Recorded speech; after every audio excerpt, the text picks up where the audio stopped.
Hola, qué gusto poderte ver el día de hoy. Me gustaría mucho platicar contigo sobre un tema que considero muy importante porque tiene que ver y atañe con todas aquellas personas que hoy se están haciendo cargo de nuestros hijos, de nuestros nietos, de la niñez que hoy será formada para que sean el futuro de este país. Creo que hay dos aspectos dentro de lo que se trata de la salud mental que aquejan de manera importante a nuestros profesores, a nuestros maestros, a nuestros docentes, aquellas personas que día a día se esfuerzan para estar en el aula y compartir con sus niños los conocimientos que tienen y buscando siempre la forma de que esto sea significativo para ellos.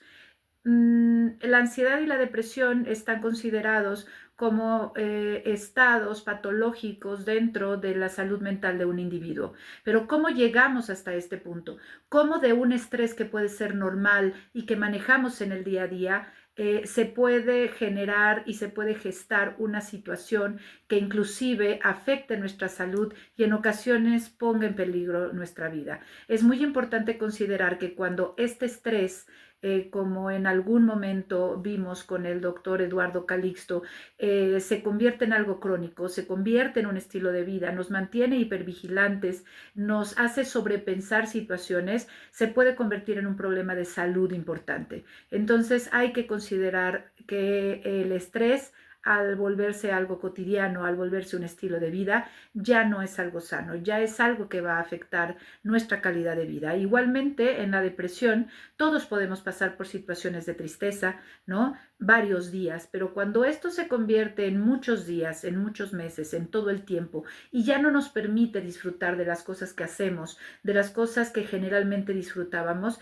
esto se convierte en un problema, ¿no? Los cambios dentro de la dinámica del docente en estos años ha sido compleja. El papel del docente se ha visto eh, modificado en gran medida por la forma en que las familias están llevando a cabo el proceso de crianza, por las modificaciones que ha habido al sector educativo en los últimos años, por la forma en que la vida ha ido cambiando y nos damos cuenta que hoy lo que un maestro percibe ya no es suficiente, ¿no? Cuando antes el maestro podía tomarse como a alguien que era importante en la vida de un niño, alguien que era trascendente en la vida de un niño y sobre todo como alguien que tenía que ser respetado porque era quien manejaba al niño. Hoy vemos que esta situación ha cambiado, hoy vemos que se ha denigrado la figura del profesor y esto es algo que se está convirtiendo en una bola de nieve que puede llegar a aplastarnos. Entonces, creo que este tema es importante irlo abordando e irlo desmenuzando poco a poco con algunos, porque no puedo hablar de todos, pero algunos de los factores que nos están afectando en este sentido. Creo que los factores que favorecen en gran medida los trastornos del estado de ánimo tienen que ver, uno, con el aprendizaje acelerado, con el aprendizaje constante que el docente tiene que estar experimentando día con día. Y me dirán, bueno, pero el docente, el maestro, necesita estarse capacitando constantemente para favorecer su trabajo. Sí, me queda claro que el aprendizaje no solamente es importante para el docente, el aprendizaje es importante para el ser humano.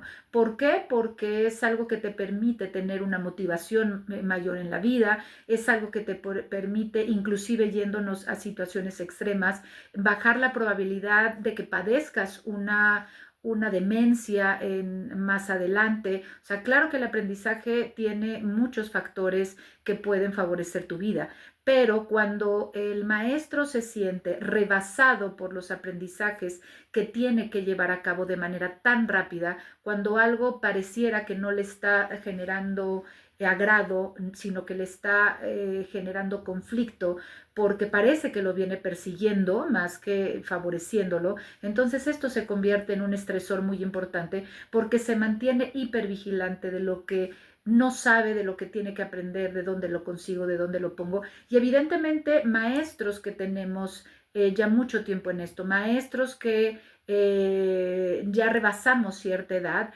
evidentemente nos enfrentamos a situaciones, sobre todo digitales, en donde tenemos que estar mucho más atentos, mucho más alerta y a veces eso es complicado, ¿no? Escuchaba yo hace poco a un policía de la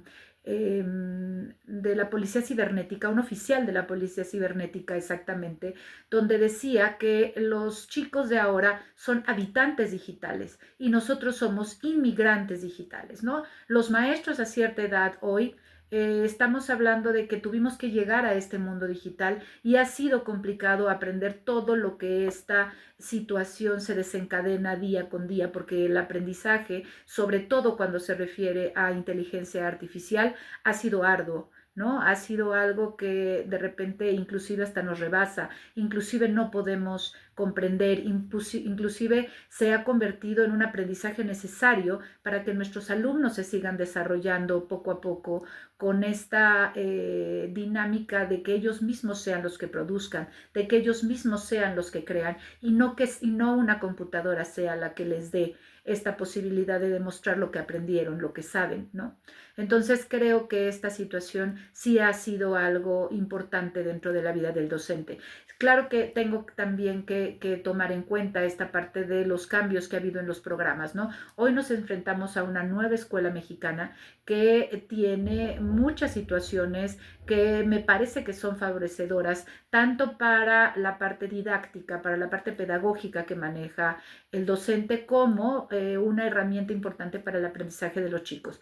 Pero esto también ha llegado como una bocanada y es importante considerar que a veces los profesores sienten que cuando ya están aterrizando una dinámica de trabajo en una planeación, viene otra que les cambia la perspectiva. Y aunque hay muchas cosas que son similares y hay cosas que no cambian, también es importante considerar que hay estructuras que tienen que ser nuevamente agregadas, tienen que ser nuevamente aprendidas, tienen que ser nuevamente relacionadas entre sí. Y esto evidentemente también descontrola un poco o mucho al docente, porque las entregas de las planeaciones se vuelven un ejercicio constante hasta que logra llegar al grado donde ya puede optimizar este recurso, ¿no? Como una planeación. Y me dirán, bueno, pues esto es parte de la vida, sí, efectivamente, pero no es lo mismo hacer una prueba en una computadora donde estás haciendo estas pruebas, valga la redundancia, de manera constante hasta que te sale, ¿no? Y no tiene ninguna repercusión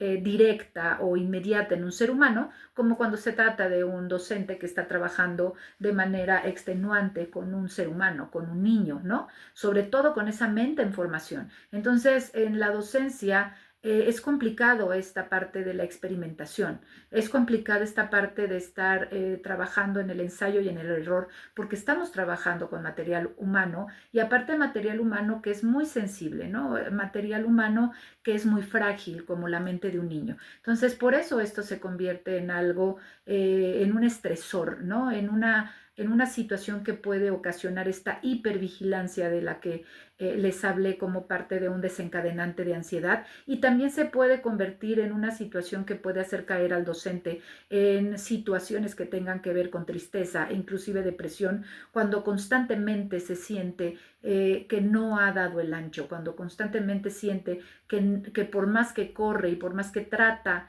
de mejorar, no alcanza esas expectativas que ya no digamos que los otros le ponen, ¿no? Sino que él mismo se ha puesto. El que antes era un docente muy efectivo, el que antes era un docente que manejaba muy bien lo que sabía y lo que hacía, hoy también puede tener esa dificultad para sentirse satisfecho con lo que hace, ¿no? Porque siempre hay algo nuevo que efectivamente lo reta, pero que también lo pone en jaque, ¿no? Cuando es un poco más complicado para ellos. Sí, ponemos lo mejor de nosotros, sí sabemos que tú como docente lo haces, pero esto definitivamente puede ser un estresor. ¿Qué otra cosa es algo que se convierte en algo complicado para el docente de hoy? Los cambios que hoy tenemos en la niñez. Claro que estos cambios están evidentemente provocados por lo que el niño vive en el día a día, por la forma que es tratado en casa, por ese estilo de crianza que hoy ha cambiado, por ese estilo de crianza que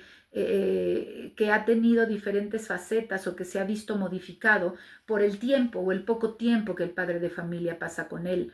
¿no? Por situaciones que han desencadenado en el niño que tenga mucho menos capacidad de demora. Hoy tenemos niños que no saben esperar, ¿no? Que están acostumbrados a esa inmediatez, porque la persona que los cuida, ¿no? Tiene la consigna de que así tiene que ser, porque a veces son cuidados por los abuelos, y los abuelos son algo maravilloso en nuestra vida, pero definitivamente están condicionados ya para darle a ese niño lo que quiere, lo que lo va a hacer feliz. Y eso a veces condiciona esta inmediatez. También tiene que ver con el padre que pasa poco tiempo con él y que necesita compensar esta situación con darle todo lo que pide en el menor tiempo posible.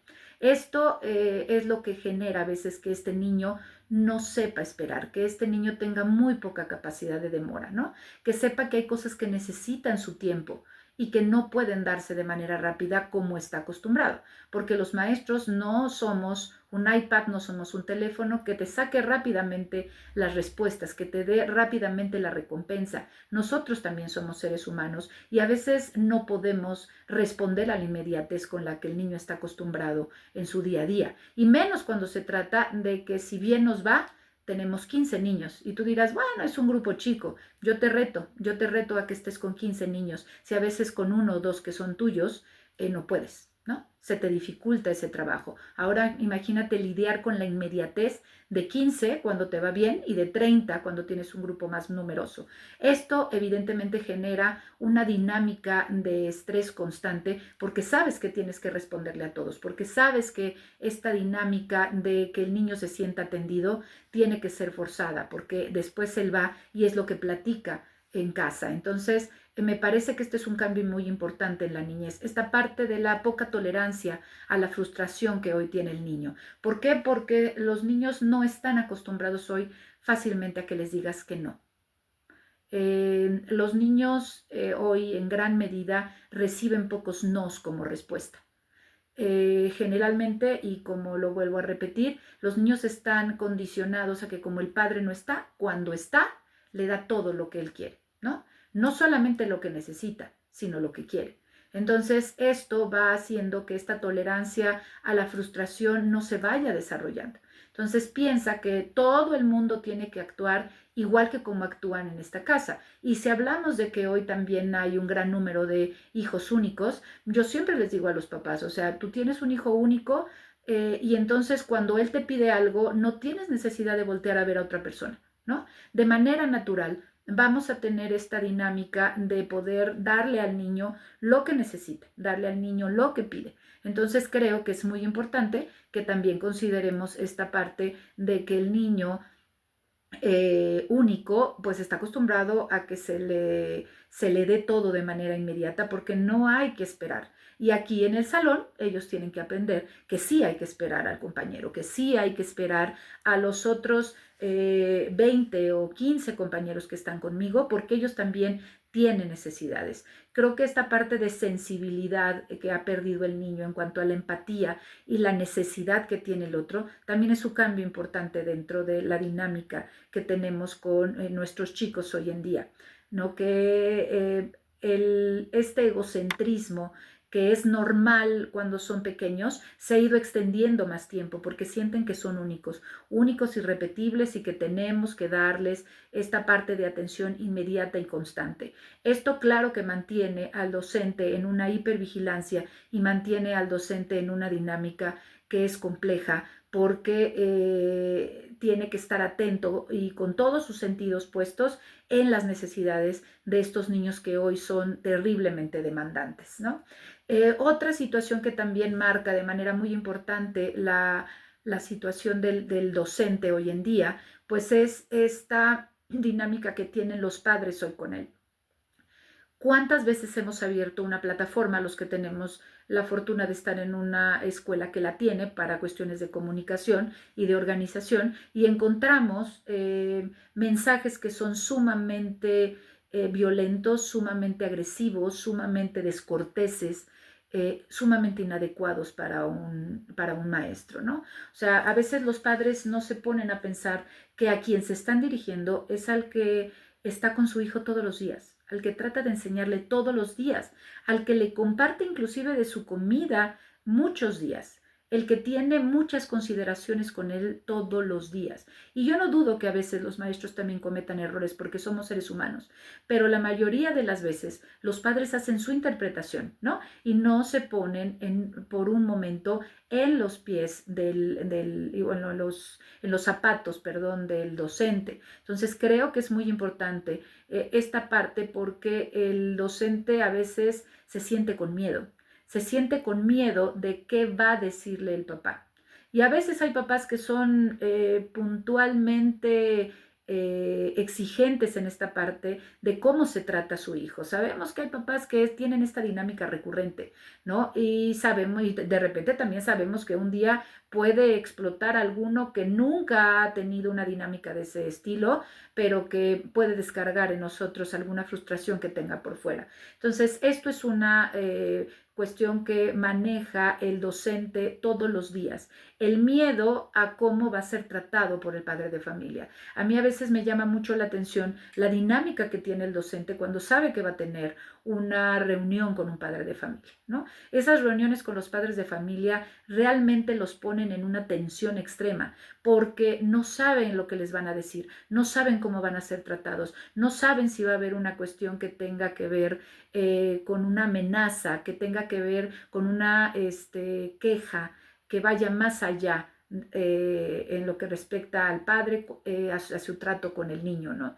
Entonces creo que esta dinámica es muy importante considerarla porque a veces el docente vive preocupado, vive con miedo, sabe que hay situaciones que lo pueden poner en problemas, sabe que hay situaciones que lo pueden llevar a la cárcel, sabe que hay situaciones que pueden generar una dinámica que acabe con su práctica docente, ¿no? Entonces, me parece que esta situación mantiene al docente en una alerta constante y esto, como alguna vez lo vimos con el doctor Eduardo Calixto, puede generar problemas de salud porque el cortisol que se está generando constantemente cuando alguien está en un estado de estrés extremo, puede hacer que tengamos problemas de salud. Por eso podemos tener a maestros con un sistema inmune deprimido, con un sistema inmune debilitado, ¿no? Y cuando vemos estas situaciones, entonces estamos hablando de que este maestro puede estar rebasado en esta parte. Y eso se debe mucho al estrés que vivimos conforme a qué va a ser lo que va a llegar ese día de la casa del niño, ¿no? Puede ser que llegue un reclamo, puede ser que llegue una queja, puede ser que llegue un mensaje. Entonces, esta dinámica que tiene el padre de familia en depositar en el docente toda la responsabilidad que tiene que ver con el estado de ánimo de su hijo, con el aprendizaje de su hijo, con la felicidad de su hijo, es una carga muy importante para el maestro y creo que tiene mucho que ver en su estado de ánimo y en algunos problemas de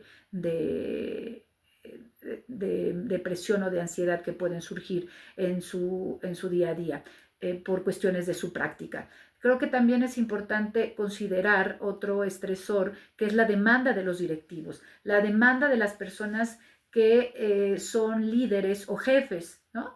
Porque bueno, es importante también saber que una persona que está al frente de un grupo de maestros, un directivo, no siempre se convierte en un líder, ¿no? Yo creo que uno de los estresores principales que puede tener un profesor es cuando tiene un directivo que es un jefe, ¿no? Un jefe que manda, que dice, que impone, que poco concilia, que culpa, que genera un estrés constante, a diferencia de quien como directivo tiene a un líder que lo conduce, a un líder que le enseña, a un líder que concilia, ¿no? A un líder que tiene esa paciencia y que tiene consideraciones para con el maestro por todo el cúmulo de trabajo que tiene. Porque a mí me queda claro el trabajo que hoy un directivo tiene que hacer, pero me parece que no está dentro del aula, no está en el ambiente áulico todo el tiempo y no vive el estrés que maneja el maestro en su día a día. Y con esto no quiero minimizar el estrés que también maneja el directivo, que ese sería otro tema a tratar, pero me parece que a veces hay directivos que son poco sensibles a las necesidades de su plantilla, a las necesidades del docente, sobre todo cuando se trata de darse cuenta que estamos hablando de otro ser humano, de otra persona que está acompañando a pequeños humanos, ¿no? Y que los está formando, pero que también tienen necesidades importantes en su día a día y necesidades muy, muy básicas, ¿no? Con esta falta de sensibilidad que puede demostrar el directivo para cosas que tienen que ver con su alimentación, que tiene que ver con sus periodos de descanso, que tiene que ver con ir al baño. A veces los directivos te marcan constantemente que tú eres el responsable de cada uno de los niños que tienen, ¿no? Y que cualquier cosa que suceda va a recaer sobre ti. Entonces, cuando el maestro tiene que ir al baño, ¿quién lo ayuda? ¿Quién lo apoya? ¿No? Porque bueno, si estamos en un lugar donde tenemos un asistente, donde tenemos personas de apoyo que puedan estar con nosotros, no tenemos mayor problema, pero creo que la mayoría de las escuelas, sobre todo si hablamos de escuelas públicas, no manejan esta dinámica, no tienen quien esté con sus niños. Si va bien y tienen una buena relación con su compañera de al lado, entonces le dirán, échales un ojito y entonces veo. Y ese maestro va corriendo al baño y no crean que va de lo más tranquilo, o sea, es rápido, córrele, apúrate, tengo que hacerlo de manera en donde nada me distraiga, porque tengo que regresar lo antes posible con mis niños. Si estamos hablando de tomar un poco de alimento, si bien tenemos que tener la dinámica y la costumbre de salir de la casa desayunados. Estamos hablando de que a las 10:30, 11 de la mañana el maestro podría tomar un refrigerio, pero muchas veces esto no es posible.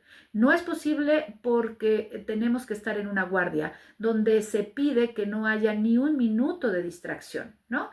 Entonces, el no tener un minuto de distracción no es humano. El no tener un minuto de distracción tiene que ver con que pusieras ahí una cámara que estuviera grabando todo el tiempo, pero esta no es la dinámica humana que tiene un docente y a veces no nos ponemos a pensar en eso. Inmediatamente cuando algo llega a suceder dentro, por ejemplo, del recreo, inmediatamente se tacha, inmediatamente se cuestiona, inmediatamente se culpa al docente. Y con esto no quiero decir que no haya descuidos, sí, claro que los hay, pero quiero que me gustaría que revisáramos un poco cuando realmente estamos siendo muy exigentes con otro ser humano que está formando seres humanos y que también está a cargo de muchos niños que tienen una dinámica completamente distinta en situaciones que son menos controladas, como por ejemplo un recreo, ¿no? Porque ahí evidentemente tenemos menos control que dentro del aula. Entonces, me parece que la poca sensibilidad que puede tener a veces un directivo con las necesidades incluso básicas que tiene un profesor, hace que ellos también permanezcan en un estado de estrés constante, pero también a veces de insuficiencia. Y la insuficiencia constante en el docente y en cualquier ser humano puede ocasionar que tengan esta idea de que no están cumpliendo, de que no están llenando los zapatos nuevamente, ¿no? Y entonces el no sentirte apoyado, el sentir que siempre estás fallando, el sentir que siempre estás siendo cuestionado, genera esta parte de dañar tu autoestima, de saber que no eres lo suficientemente valioso. Y esto evidentemente puede generar situaciones que derivan en procesos depresivos, ¿no? Entonces, creo que ahí también hay otro punto importante que considerar para esta situación que tiene que ver con el estrés del docente, ¿no? Obviamente la parte económica es algo que va a ser muy considerable cuando se trata de hablar de la vida y de la calidad de vida de un docente. Me parece que no es equiparable la responsabilidad que tiene un docente con el sueldo que percibe en la mayoría de las veces, porque creo que sí, puede haber escuelas que tengan mayores recursos, ¿no? En el sector privado que puedan darle un poco más a sus maestros, pero creo que la mayoría de las veces es un empleo, es una profesión muy, muy castigada por esto, ¿no? Creo que el docente no gana lo que debería de acuerdo a la responsabilidad que tiene, porque tiene la responsabilidad de guiar, de conducir, de promover el aprendizaje en seres humanos, en pequeños seres humanos que necesitan todo de él. El trabajo del maestro no termina después de que sale del aula, después de que cruza la puerta del colegio y se va a su casa. El trabajo del docente continúa para planear, para pasar calificaciones, para estar contestando mensajes, para ver todo lo que sus niños necesitan, sus alumnos, sus jóvenes necesitan. Entonces yo creo que es muy importante considerar si esos maestros están ganando a la par de lo que debería de ser de acuerdo al grado de responsabilidad que está manejando. Siempre al docente se le pide, tienes computadora, tienes internet, ¿no? Y me extraña a veces ver que hay empleados de oficinas que reciben este tipo de recursos, ¿no? ¿Por qué un docente no lo recibe? ¿Por qué un docente tiene que comprar este tipo de recursos que sí evidentemente son una herramienta de trabajo, pero que si ponemos y consideramos lo que está ganando a comparación de alguien que trabaja en una empresa, no es equiparable, ¿no? Y tiene que hacer los mismos gastos. Entonces, creo que eso también es algo que al docente lo estresa mucho porque también tiene una familia, también tiene hijos, también tiene compromisos que tiene que cumplir y en ocasiones la remuneración que tiene en su trabajo no es suficiente. Y esto, claro que impacta de manera negativa en los procesos ansiosos que puede manejar porque no está cumpliendo con lo que necesita, con sus necesidades, en su ambiente principal, que es su casa, ¿no? Que es con su familia. Eh, ¿Cuáles son los signos de alerta que podemos tener ante todas estas situaciones que deben de hacernos ver como docentes, como individuos, que necesitamos ayuda? Maestro, es muy importante que si tu estrés está rebasando al nivel de tener problemas en lo que se considera tus hábitos básicos, estamos en una situación que hay que atender, como por ejemplo falta de apetito o exceso de apetito, exceso de sueño o falta de sueño. Creo que cuando esto sucede tienes que estar muy alerta en lo que puede estar pasando contigo porque tus hábitos básicos y que son primordiales para mantenerte fuerte se están viendo afectados. El nivel de disfuncionalidad que puedes tener cuando no estás durmiendo adecuadamente es muy grande en todas las áreas de tu vida, inclusive para trasladarte a tu trabajo si es que vas manejando un vehículo, ¿no? El nivel de distractibilidad que genera esta parte de no estar durmiendo bien puede ocasionar que tengas un accidente, manejes o no manejes, ¿no? Cuando vas en la calle, cuando estás en tu centro de trabajo. Entonces, es algo que hay que considerar de manera muy importante como un signo de alerta. Si te estás enfermando constantemente, ¿no? Sí, yo sé que estamos como docentes muy expuestos a lo que yo siempre les digo que es la fauna escolar. La fauna escolar porque la flora, ¿no? Que hay en una escuela porque siempre estamos en combinación con virus que llevan los niños y que son propios de su edad.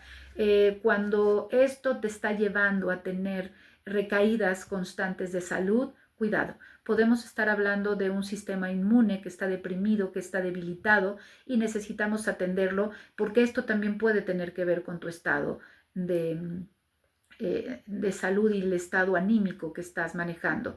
Cuando constantemente ya para ti es desagradable asistir a tu centro de trabajo, cuando es desagradable y se convierte en algo incapacitante el poder llegar a tu trabajo porque no te puedes levantar, ¿no? Porque te está costando trabajo empezar tu día a día.